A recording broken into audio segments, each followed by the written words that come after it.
Hi, everybody. We're back. I'm Buck, and I'm here with And I'm my Amy. friend Amy. and we are here to put the fun back into our dysfunctional lives. Um, I have been with psychiatrists since fourth grade, where I had OCD. I have it still, but not as bad. And been in therapy or psychiatry or medication since then. And now I am diagnosed with bipolar and high anxiety. So I will turn it over to Amy. I'm Amy, and I'm a psychotherapist with 35 years of experience. I should say mostly retired, because I just have a few clients now. But I've had MS for the last 31 of those years, and I've known Buck since we were in seventh grade. So we've known each other a very long time. Yeah. So uh, yeah, what was your most dysfunctional thing this week, Buck? Uh, okay. So I'm in this lawsuit, which was started 3 years ago. And this guy hit me in my car. He crossed two lanes of traffic to hit me right in the driver's side door. And he was pulling out of a 7-Eleven where it says there's a sign that says no left turn, which he was turning left. So he hit me, then he took off. Then That we found him. Anyway, he got a ticket. He had to go to court. He had to pay a fine. I don't understand why this is still going on. I had to go through epidurals, MRIs, physical therapy, massage, chiropractic, medication, and so they've been dragging it out. And so I had an appointment last week for a Zoom deposition, which has been scheduled for 3 months. And then the insurance's defense attorney canceled it the night before. ugh, So I'm like, because they golly. canceled it. There was one in December that they canceled. So now I've got uh, my lawyer is writing me. I mean, it is my lawyer, but it Mhm. causes me anxiety. Yeah. Causes me anxiety every time he writes to me. There's May 7th is an arbitration session, and then May 28th is a settlement session with a judge. So then I have to go to New Jersey, and I have to go to New Jersey and see their doctor, the insurance company's doctor, Right. right? Which I don't think I should have to do until they have their deposition, because Yeah. why should I go all the way down? But I don't know if this is going to be settled in the settlement thing. I don't know why they just don't settle. I'm I don't kind of know. tired of Takes it. forever. I'm kind of tired of Yeah. it. So that's my dysfunction. It That's, causes me agita. yeah. Yeah.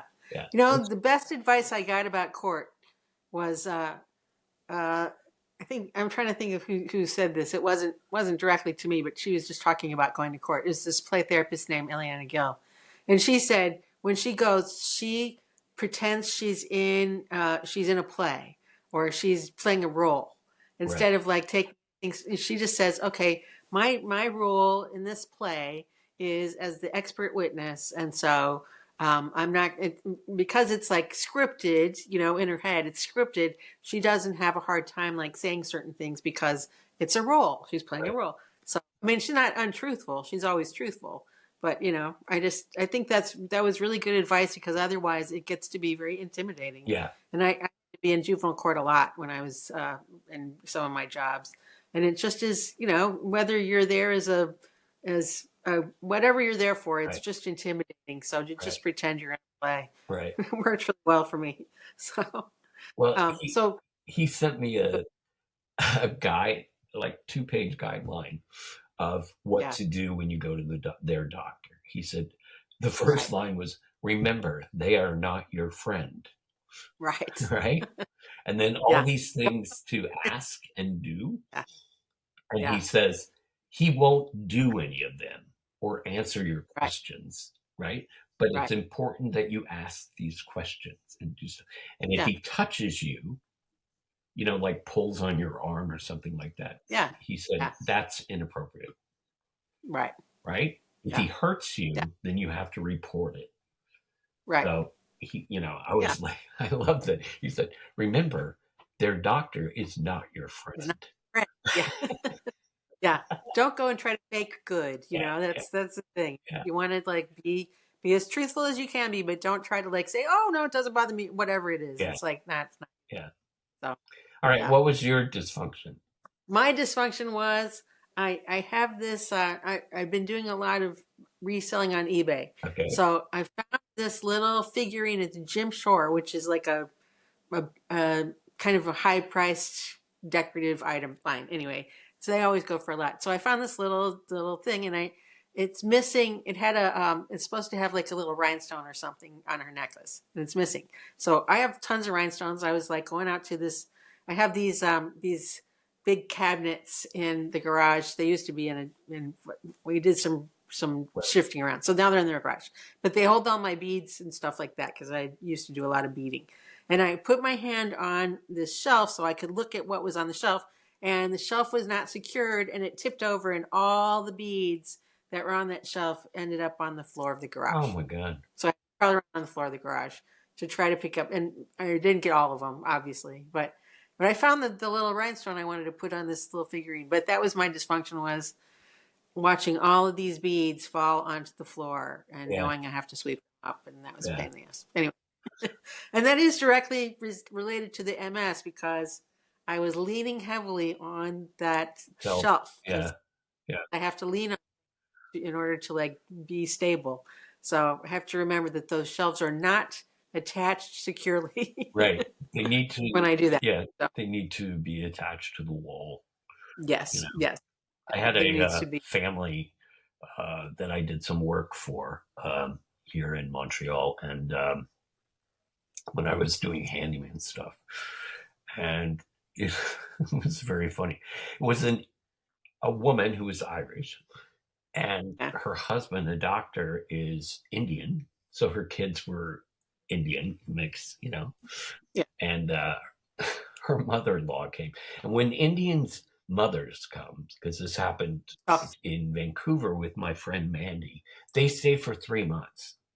yeah, yeah. You know, When they come Mandy's mother from stayed India, for 6 months. I was wow. like, where did she sleep? You know, all right. Anyway, so anyway, now I'm off the story, but she was like, so I had these IKEA. This is when I was still doing it. I have these IKEA closets that I need you to put together. So Yeah, I put them together because that's what she asked. And then she said, so just stand them up. And I said, no. She said, no. And I said, where are the mounts to the wall? yeah. They She need to goes, mount to the wall. I don't know. I don't think they came with it. I said, well, then you have to go and get them. I said, Yeah, you can probably because go. it's not. I said, because your child pulls on it and it falls over. Yeah, She was like, really? And I said, really? absolutely. I said, Yeah, and that anything, would be anything that you're, because they were little kids. I said, anything like a chest of drawers needs to be attached to the wall because it right. happens. And I said, and if a chest of drawers fall over, I said, You're in smart. it can kill the child. Yeah, So absolutely. yeah. Yeah. So, um, Well, this wasn't the whole like big shelf. It was a shelf inside of a cabinet, so it was just that one oh, shelf. okay. But I have to be careful about that kind of stuff Yeah. too. Well, and beads everywhere is not good. That was yeah. Well, I just Yeah. was on the floor, What did your trying to sleep. husband say? Nothing because he's at work. Oh, oh, this just So happened today? this just happened today. It was Oh this my morning. God. Yeah, yeah. Oh my God. So I got most of them, and they're small enough beads. They're not going to like puncture tires or anything. So that's kind of crazy. No, Anyway, I was thinking more traction. yeah, Like, is it gonna the wheels are gonna go spit out yeah. all these? Yeah, yeah. All right. So No, today we want to talk about your. Geez, how do I word it? how do I word it? Mortality, your What's own that? mortality. Yeah, and how That's what you I was. view it and how people of different ages view it, and Yeah, so this week, this last week, my belle mare, my mother-in-law, uh, she died, but she has had Alzheimer's for, I don't know, 10 years. It seems like she'd gone from, you know, a regular home to a home where you can't get off the floor, you can't leave the floor, right. then to you can't leave your apartment. You're She rude. had a little Yeah, studio apartment.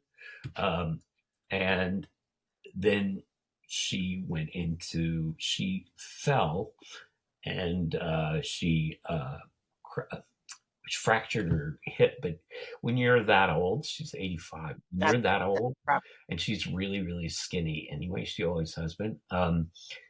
It, the doctor said, I can't, there's nothing to do. So, and right, she, right. there's a, like a DNR. So they Yeah, can't operate and stuff like that. So they just gave her a lot of morphine and yeah, and so yeah. finally, because she's been in a home or a hospital or a hospice, so she's been in the hospice for Forever. like 8 months, I think. So anyway, she died. So I said to my husband, I said, because he's the middle child and his older brother, I said, I said, well, now he's head of the line. And Yeah, he said, what do you mean? I said, well, it's one thing I mean, when you have grandparents, yeah, and they're still alive, then they die. So you're a little yeah. closer. Then one of your parents dies, and that's a Trying to little be bit. And closer. then the other parents die, you know. Yeah. And for And then me, you're it for you. was Yeah, faster because my mother died. My mother had Alzheimer's, and then my father died, and then my brother died. So from yeah. some weird brain thing. So then you're thinking, oh, wow, right. Right. And my It's so sister is close. the Feels oldest. real. It starts to feel real. Yeah. Yeah. So And I think about it. I mean, my dad died 2 or 3 years ago, and that was the first. My mom's still around, so and she's doing really much better than me, almost.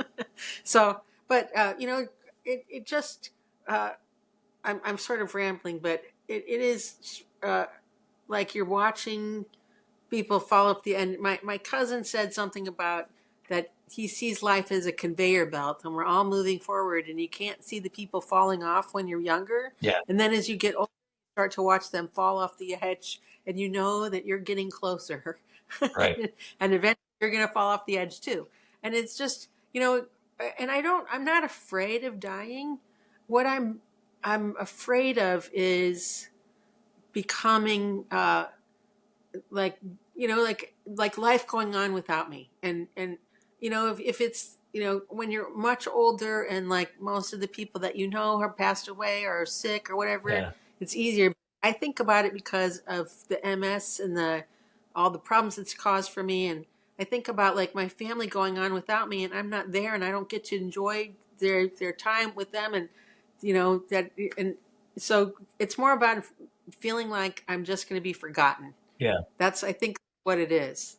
Like not having a legacy other than like my son is my legacy, but like not having a place in the world anymore. And I think about that with a lot of, all my ancestors and all those people that you just want to keep those stories yeah, alive and keep them. It's like in Mexican culture, that movie Coco, where it's like the ancestors have to be remembered, right. is what. And I love that. I love that they want to remember their past and their ancestors and keep those people alive and keep those stories alive. Because I think about all the stories that my grandpa and my dad used to tell about their family and everything, and that those stories were wonderful stories, and Yeah, now they're not there anymore. yeah, So that's what I've been thinking about with my own mortality. well, Is not so much yeah, being dead. I don't know what happens when you die, but I think you just kind of I, energy can't be created or destroyed. So whatever energy is inside of you has to continue yeah. because it has to.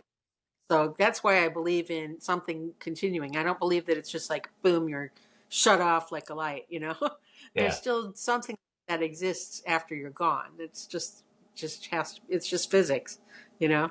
Yeah. So, but I don't know, maintain your ability to like understand your separateness, or what I think in my head is that like we all go back to the greater whole.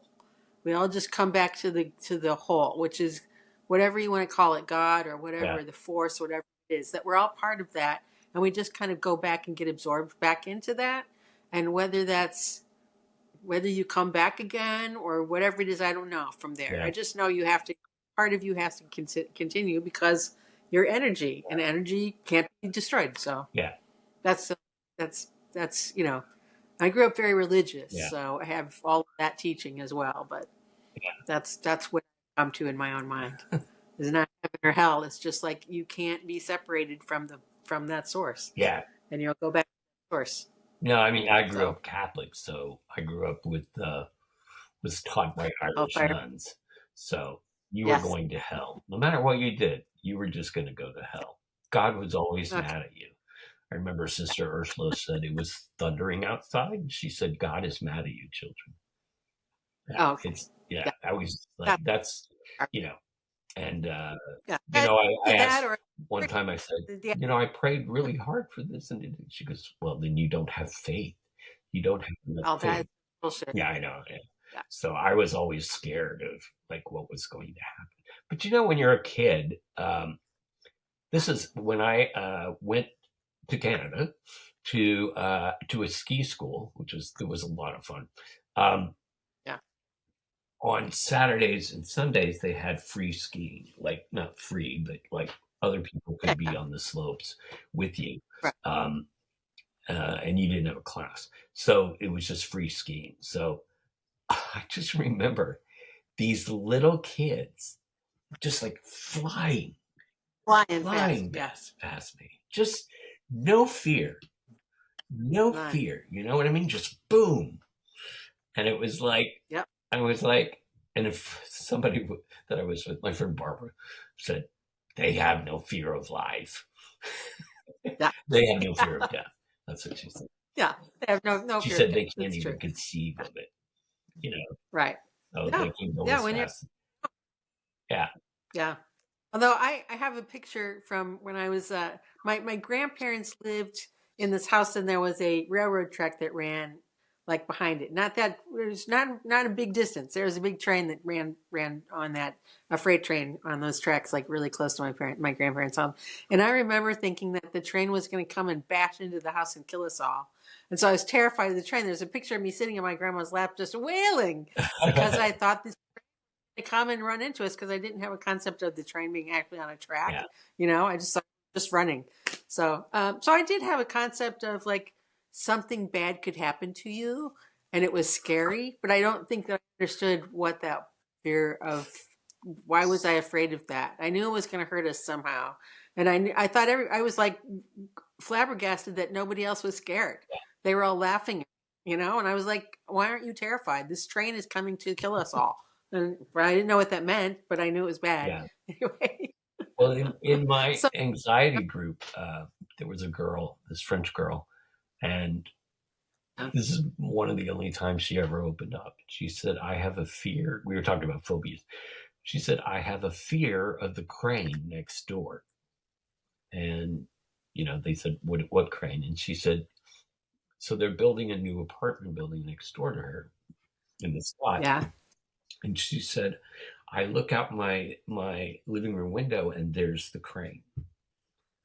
She said, so I can't it's stop checking the window to see if it's going to fall through God, and they were like, well, it's been there how long? And I don't know what she said. And they go, so it's probably not going to fall. She said, I know, right, but I know it's not going to. She said, but I can't stop going to the window, you know? And, yeah, she was afraid of dying. So, yeah, yeah, I don't, yeah. Well, yeah. Well, the other thing that has brought this up for me is going to my high school reunion. in June, my 45th high school Right. reunion, and I I'm just always surprised by how many kids from my class have died. And like it seems like frequently like someone will post like this person died now, another person from our class. And I don't think that's that unusual, but it just feels really weird and really like because it used to be that when I heard about somebody dying when they were 75 or 80, I'd I, be like, oh, that's about time. And now I go, oh, that's so yeah. young. Yeah. Even though I know it's not, obviously. Right. But it just as you get older, it just starts to creep up on you more and be more prevalent in your life. Yeah. So, I I, you I know, recently saw that on the Facebook page that this guy who always, I don't know why, because I never did anything to him. He used to always call me yeah, faggot. There were like two people that actually did that in the whole. One was that's in cool. band. Scott, what's his name? Man, I don't know. Yeah. Scott Wiener? Scott? No, it's not Scott. I don't remember what his name is. Tall glasses. Um, anyway, he died, this guy. Yeah. And so I was like, oh, it's him. And then I was like, he was only Yeah. 65. And I was like, wow, I don't know how to feel No. about that because he Well, it's he just kind of made freaky. my life. Well, he would follow me around and say it. And I was like, I just turned to him one day. Why What's do you the do problem? that? Why do Yeah. you What's the do point? that? I have a girlfriend. He was like, well, you're still a faggot. And I was like, yeah. I So do. then the high Yeah. school reunion uh, of 10 years. I don't know if I told you this story. So I was sitting with Sherry, Beth, Sarah Weaver, and Yeah. a couple of Yeah. other people, and Cheryl Ludy. And the I told Beth because he was there, and I said, God, I hate that guy. I said, he's such a, and she goes, him? I said, yeah. And I said, he just tormented me. And she goes, really? So she goes, let's dance. So we Yeah. danced, and we danced right by him. Yeah. And then she, out of the blue, kissed me like really hard, you know, Oh yeah. really and Just to like like long and like, moving your head yeah. and stuff like Like that. one. And Yeah. he just turned and looked. She goes, you got a problem? She goes, this guy is so sexy. Yeah. Yeah. And then we sat down and I said, thanks, Beth. That's great. Yeah. Yeah. Yeah. Yeah. Just made a Yeah. point. I love that. Well, he knew that Yeah. he obviously knew that I told her what he had been doing to me. Yeah. I'm sure. I love Yeah. Beth Barget. Yeah. I loved Great. her. She's great. She was a great debate partner. So yeah, Yeah. really great. Very smart. Her dad was the Yeah. judge on the Missouri Oh, State Supreme Court. Yeah. Yeah. well, that's, yeah. Good Yeah. Providence. Bruce was kind of an Good gene pool. asshole. But Beth thought he was kind of an asshole, so I didn't feel so bad. But Yeah. yeah.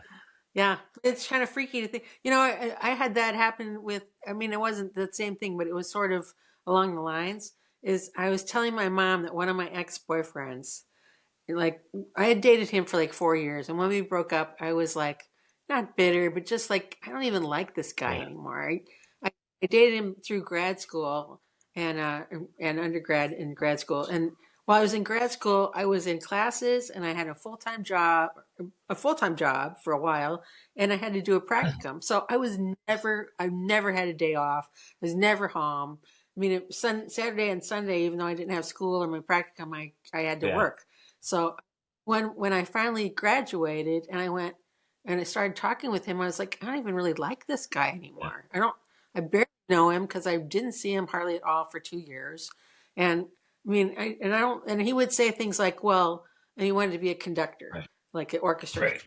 conductor. And he was good. He was good. He was an orchestra conductor, um, but he would say, anybody could do what you do. It would take somebody really special to be a conductor. And I was like, What? I'm not sure that's true. I'm not sure that everybody could be a therapist. I think it's not that easy. So, but it was things like that. It just used to piss me off. And so when we broke up, I just like kind of like cut him loose and just never. But I would look him up every once in a while, just curious, Yeah. to see what he was doing. And he was a conductor, a big time conductor in Oh, Maryland. He actually had a real orchestra, not like a high yeah. school or college. Or he conducted. But so I was telling my mom that he looked like Buffalo Bill, like he had long hair and long Yeah. beard. Last time I saw his picture, and when she looked him up and she said, "This says obituary," and I was like, "No, it must mean he was giving an obituary. I don't know." And I looked at it. He died. He died in 2016 of pancreatic Oh, man. cancer, or not pancreatic, of colon cancer. And I was just like really freaky. He was actually 2 years younger than Oh, me too, wow. because we used to go out when we used to go out. Like I looked much younger than he did Yeah. even then. Like we would go and get beers, and he would not get carded, and I would, and I'd be like, "I'm 22, and he's only 19, or no, however old, 20, whatever else he was." But no, he's only a year behind me, but still. It just was that kind of thing. So here's this younger guy who died of colon Yeah. cancer, and it just was like a really freaky thing to me. Like somebody I really dated for a long Yeah. time. And if I married him, I'd be a widow or whatever. I mean, just those kind of things just kind of freak me out. Yeah. And not because, like I said, I'm not scared. It's just more like, what does it mean that you're not going to be around anymore? Yeah. And what does it mean for the people in your life and for your legacy and for who you are at this moment? So it's very strange to contemplate your own Right. demise and not being Right. more. And when you're 90 and you think about it, it's like, yeah, it's Yeah. okay. My life and had a long ride, and now it's time to go. But it's weird when you're only in Yeah. your 50s or 60s. Yeah. Um, I think the other side of this that we wanted to talk about was people. There's people, well, there's Trump. So Yeah, Trump wants to put his name on everything. He wants to build this right, arch. He wants to build this right. ballroom. He wants his name on everything. He wants to be He remembered, wants to but live I forever. think he's also planning to live forever because he is Yeah, scared of dying. And he's obviously got all these yeah, physical problems, which he denies. right, Uh, and, right, you know, he's taking aspirin a lot. God knows what else he's taking. But it's that fear of dying, right, that fear of dying. And some people go to the extreme so that they will be right. remembered. And he will definitely be Yeah. remembered as the worst president ever. Infamy. Yeah. Yeah, He will yeah, definitely, and the most corrupt. So, right. I said, I put in a comment, you know, whoever's running for president in 2028, and that will start the campaigning will start after the midterms. Should just say, Yeah, I'm going to tear down the ballroom. I'm going to tear down the yeah, arch. His name will be yeah, removed from everything, and we'll hang his picture in the toilet in the White House, yes, yeah, and everything will be removed. Everything will be removed. right, So right. I think that would get a Just lot of like, votes. And he should just say, I hope it's Mark Kelly, but Scott Kelly, Mark Kelly. He said he should just say it. He should just say, I'm going to tear everything down. So there's really no point in building right, it. right, There's no point in building the right. arch because I'm just going to tear it down. There's no Yeah, point in and building people the are ballroom choice. because I'm just going to tear it Right, down and put the east wing back the way it was. back in the where it was. Yeah, Right. I think anybody would. That's the thing. I mean, if they campaign on that, that'd be Yeah. great. But I'm pretty sure almost everybody would. Yeah, I think that You would be know? great. But the people that think they're going to live forever and that they want to have this Yeah, big legacy if they do die, but he's right. acting like he's going to run again or something. I mean, the man is 80 years old. I mean, he's 80 Yeah, years old he's an and he's old in looking really 80. bad Yeah, shape. So right. He looks terrible. he's not Yeah, I don't know. he's not going to No, run again. I know. There was a somebody years ago. Apparently, if you go on a seriously restricted Yeah, diet, you can lengthen your life, and that I mean that's right. researched and it's true. But the one guy that was really into that and was really doing that, died from like cirrhosis of the liver because he drank. So it was sort of like, okay, you cannot escape it. It's coming for you. There is no cure for Yeah, death. It is yeah, coming, and you will die. Memento mori. That's yeah. And that's what what that means. Remember, we'll Jimmy die. Carter was the oldest president.